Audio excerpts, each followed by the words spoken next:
আসসালামু আলাইকুম ভিউয়ার্স, সবাইকে মা কিচেনে স্বাগতম জানাচ্ছি। ভিউয়ার্স, আজকে আমি আপনাদের তৈরি করে দেখাবো দুধ চিনি পরোটা। এটা খুবই মজাদার একটি খাবার। বড়রা তো পছন্দ করেই, বরং ছোটরা আরও বেশি পছন্দ করবে এই খাবারটি। চলুন কথা না বাড়িয়ে ঝটপট তৈরি করে ফেলি এই মজাদার পরোটাটি। আমি একটা বাটির মাঝে 1 কাপ পরিমাণ ময়দা দিয়ে দিচ্ছি, সাথে পিঞ্চ পরিমাণ লবণ। পরোটাতে যতটুকু লবণ প্রয়োজন ওই অনুপাতে একটু লবণ দিয়ে হাত দিয়ে একটু মিক্স করে নিচ্ছি।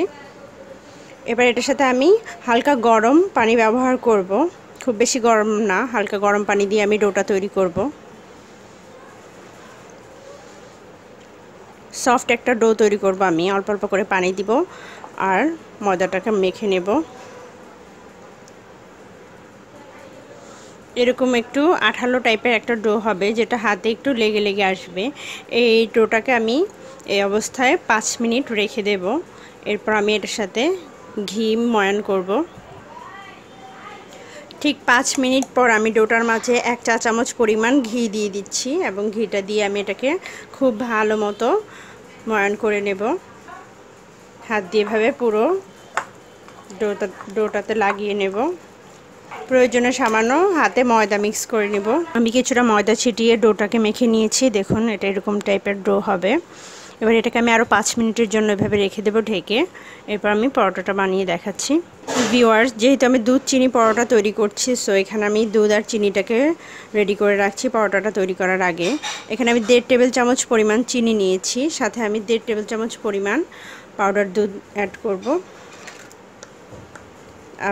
আমার এখানে 2টা পরোটা হবে, তাই 2টা পরোটার জন্য আমার এতটুকু চিনি দুধে এনাফ। এবার এগুলোকে আমি একটু মিক্স করে নেব খুব ভালো করে। নেক্সট আমি দেখাচ্ছি কিভাবে পরোটাটা তৈরি করবেন। এবার আমি ডোটাকে 2টা ভাগে ভাগ করে নেব। যেহেতু আমার 2টা পরোটা হবে, আমি এটাকে 2টা ভাগে ভাগ করে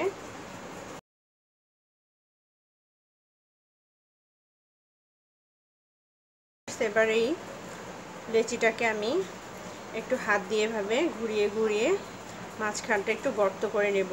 ঠিক যেরকম আমরা আলু পুরি তৈরি করি সেমভাবে মাঝখানটা একটু গর্ত করে নিয়ে এবার এটাকে একটু ছড়িয়ে নিয়েছি। এবার এটার মাঝ বরাবর যে গুঁড়ো দুধ আর চিনির মিশ্রণটা রেখেছি সেখান থেকে আমি 1.5 টেবিল চামচ পরিমাণ দিয়ে দিচ্ছি। দিয়ে আমি এটা এরকম করে মুখটা একটু লক করে দিচ্ছি যাতে করে এগুলো বের হতে না পারে।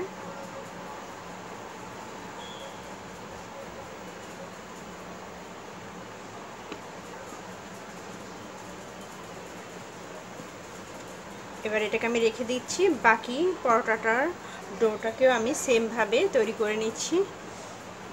ডোটাও রেডি হয়ে গেছে। এবার এটার আমি রেখে দিচ্ছি। প্রথমে যে ডোটা আমি তৈরি করেছিলাম সেটা আমি দিয়ে পরোটাটা তৈরি করে নিচ্ছি। সামান্য কিছু ময়দা উপরে ছিটিয়ে নেব। এবার আমি আস্তে আস্তে করে খুব কেয়ারফুলি এটা বেলে নেবেন যাতে করে ভিতরে চিনি এবং দুধটা না বের হয়ে যায়। আস্তে আলতো হাতে এটাকে একটু ঘুরিয়ে ঘুরিয়ে আমি পরোটাটা বেলে নিচ্ছি। 2টো পরোটা আমি সেমভাবে বেলে নিচ্ছি। আপনি চাইলে এটা চারকোণ বা ত্রিভুজ আকারেও এটা বেলে নিতে পারেন। আমি গোলভাবেই তৈরি করছি। একটু মোটা হবে পরোটাটা, খুব বেশি পাতলা করতে যাবেন না। দেখুন, আমি দেখাচ্ছি কতটুকু মোটা হবে এরকম। এবার আমি বাকি পরোটাটাও বেলে আমি ভাজাটা দেখাচ্ছি। ভিউয়ার্স, আমি একটা ফ্রাই প্যান দিয়ে দিয়েছি। ফ্রাই প্যানটা একটু গরম হলে আমি পরোটাটা এর মাঝে দিয়ে দিচ্ছি।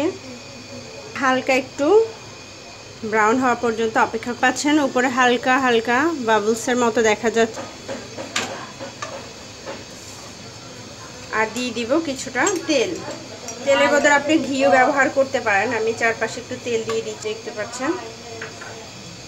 একটা পাশ ভাজা হওয়ার পর একটু উল্টে দেখবেন যে ভাজা হয়েছে কিনা। এবার আমি অপর পিঠটাকে এভাবে ঘুরিয়ে দিচ্ছি আর একটু এভাবে চেপে দিবেন। দেখুন, এটা সুন্দরভাবে ফুলে উঠছে চেপে চেপে এভাবে তেলের মাঝে। আমি আর তেল দিচ্ছি না, যে তেলটা আছে দেখতে পাচ্ছেন পর্যাপ্ত পরিমাণ তেল আছে।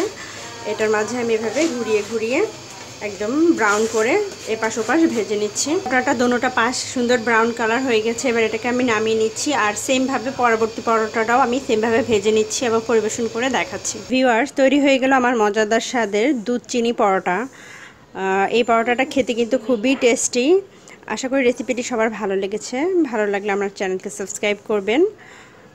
এখানে আমি কিছুটা ছানা দিয়ে পরোটাটা পরিবেশন করেছি। আপনি চাইলে শুধু এই পরোটাটা খেতে পারবেন, কোনো কিছুর প্রয়োজন নেই, যেহেতু এটার ভিতরে দুধ আর চিনি অলরেডি দেওয়া আছে। সো এটা খেতে এমনিতেই খুব টেস্টি। বিশেষ করে বাচ্চাদের টিফিনে কিন্তু আপনারা এই পরোটাটা ইজিলিভাবে তৈরি করে দিতে পারবেন, আর ওরা খুব মজা করে এটা খেয়ে নেবে, যেহেতু মিষ্টি জাতীয় খাবারটা বাচ্চাদের খুব ফেভারিট থাকে। সো সবাই ভালো থাকবেন। আল্লাহ হাফেজ।